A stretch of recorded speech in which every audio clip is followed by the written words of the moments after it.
Students, today we'll discuss Kerberos.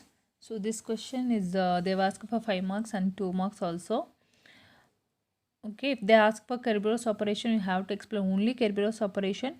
If they ask about the 2 marks Kerberos, means just definitions and little properties is enough for the Kerberos. Okay, now what is Kerberos? It is one of the authentication protocol. Protocols means some set of rules will be followed to authenticate the user. ಅಂದರೆ particular user ಅಲ್ಲ ಅಂತ find out ಮಾಡೋದಕ್ಕೋಸ್ಕರ ಕೆರ್ಬರೋಸ್ನ use ಮಾಡ್ತೀವಿ. Okay, and at the same time K D C means key distribution center that has become very popular and several systems including Windows 2000 uses Kerberos protocol, authentication protocol. Okay, and it is designed by MIT, and it is a name after three-headed dog in Greek mythology that guards the gate of Hades. Hades ಅಂದರೆ ಅವ್ರದ್ದು ದೇವರುಗಳದ್ದು Greeks ದೇವರು. Okay, AIDS ಅನ್ನೋರು. So ಅವ್ರ ಗೇಟ್ಗೆ guard ಮಾಡೋದು 3-headed dogs. ಆ ಹೆಸರು ಮೇಲೆ ಕೆರ್ಬಿರೋಸ್ ಅಂತ ಇದೆ. So it's a name from the Greek word. Okay, now in this textbook we are discussing more about the version 4 Kerberos. Okay, now coming to the property. So first one, why we are required is for the authentication alva. So workstation can be trusted to identify its user correctly on the network services. So workstation is one of the, it cannot be trusted. Okay, we cannot trust the, or we cannot believe the workstation. Next property, the user may gain access to a particular workstation and pretend to be another user operating from the workstation. Okay, pretend to be some other also by using the workstation. Again, the user may alter the network address and then request for the servers to access the workstation. That is one more thing. And the user may eavesdrop on exchanges and use a replay attack to gain the entrance to the server or to disrupt the operations. Okay, now why we need Kerberos? Kerberos provide a centralized authentication server whose function is to authenticate users to servers and servers to user. Mainly it is used to, so this is used to authenticate user to server and server to user, like a middleman to confirm that he is a particular user, like that. Okay, and it relies exclusively on symmetric encryption. Make no use of public key encryption. Okay, it's a symmetric encryption. So next part is it's a pictorial representation of the requirements of Kerberos. First one is secure. Secure means what? No one should able to obtain the necessary information from the impersonate user, means unauthorized user. Okay, reliable. So reliable means the server authenticate with one system able to back up another.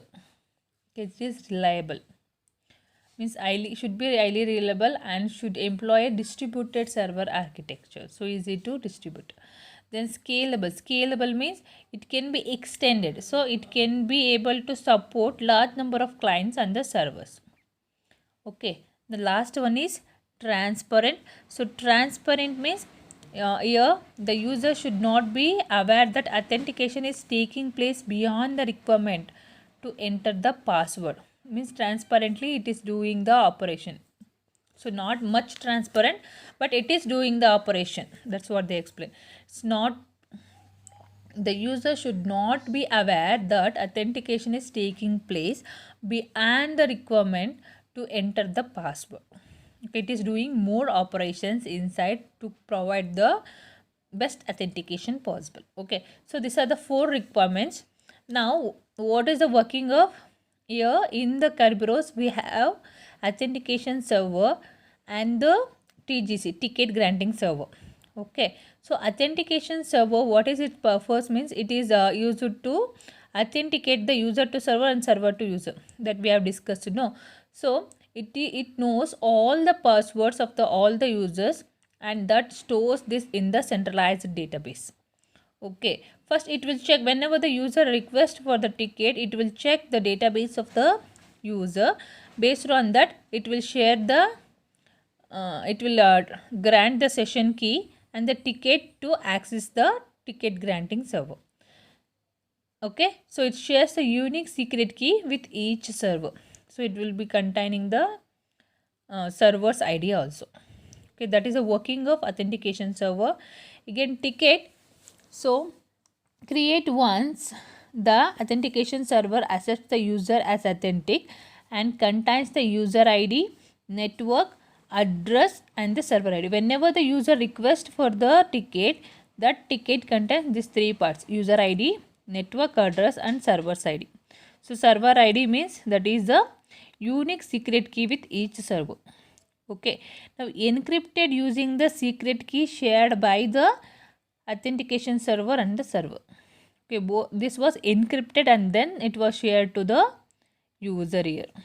Okay, the next thing is TGS. So TGS, it issues tickets to user when we have authenticated to authentication server. So first, whenever it was first see here, user will request the ticket for the TGS, ticket granting server. So first authentication server will check the authentication answer. It's a centralized database in which it contains all the users password. Okay, it will check, then it will replay the alias. This is alias is a user, so it replaces the TGS session and the ticket for TGS. Okay, to access the TGS. Now here three parts are there. One is user ID, network and server's ID will be given in this part. Okay, so first it will take the ticket. It contains session key to access the TGS. After that, again user by using this ticket, he will request ticket for the Bob. Bob is a now real server. He is a real server. Now Alice want to access the server means he has to get the ticket from TGS, permission from the TGS. Now it requests the ticket for Bob to access the Bob. Now TGS, what it will do, issues ticket to the user who have been authenticated, which was been authenticated by AES, and then each time the user requires access to new services, the client applies to TGS using the ticket to authenticate itself. Okay, so again he had to prove that he is a authenticated person. After that, the TGS then grants the ticket for the particular service. So here only for one service, one ticket will be there. So you will be using this ticket for only one service. Now the client saves each service granting ticket and use it to authenticate its user to the server each time a particular service is required. Okay, whenever the particular service is required, at that time only you can use that ticket. Okay, now after the this person's authentication is confirmed by TGS, he will replay alias with the session key and the ticket for Bob. Okay, so here per session the ticket is granting. After the ticket was granted, now by using that it will request the real server Bob. Now Bob will send the grant access technique. So this is a basic Kerberos server. Now the operations they have explained very clearly in this diagram. Okay. So this is the Kerberos overview. So first, user logs onto the workstation and requests a service on host. Okay, first he has to do this operation. So what he will do? He will once per user login session, he will request a ticket granting ticket from the authentication server. Now authentication server will have the centralized database. He will check for this user particular data. Okay, he will check. If he feels authenticated, then he will return ticket plus session key. Okay, so authentication server will return ticket plus session key.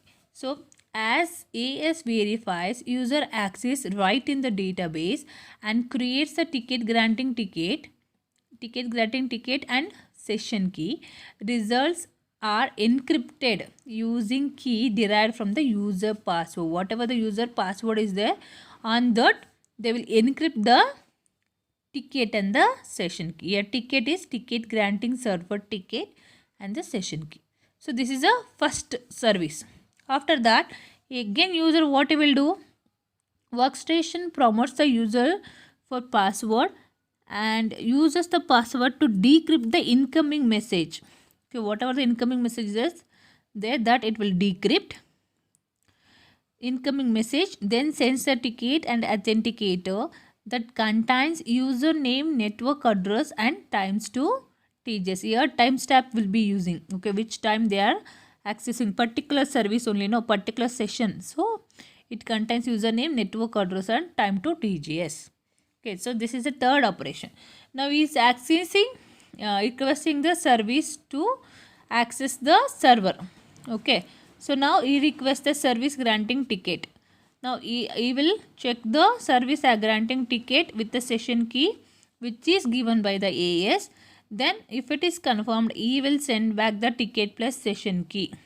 Okay, he will return session key per particular once per the service. Okay, once per the service.